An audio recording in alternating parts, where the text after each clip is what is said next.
اعوذ باللہ من الشیطان الرجیم، بسم اللہ الرحمن الرحیم۔ پیارے نبی حضرت محمد مصطفیٰ صلی اللہ علیہ وآلہ وسلم کی حدیث مبارکہ ہے کہ علم حاصل کرنا ہر مسلمان مرد و عورت پر فرض ہے۔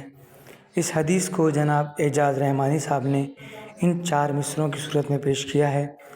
قول سے آقا کے دل روشن کریں، قول سے آقا کے دل روشن کریں، خوبصورت اپنا مستقبل کریں۔ ہر مسلمان مرد و عورت پر ہے فرض، ہر مسلمان مرد و عورت پر ہے فرض، جس طرح ہو علم کو حاصل کریں۔ کتاب افکار کی خوشبو، زیر اہتمام بزم کرٹاس و قلم پاکستان، بر محمد و آل محمد صلوات۔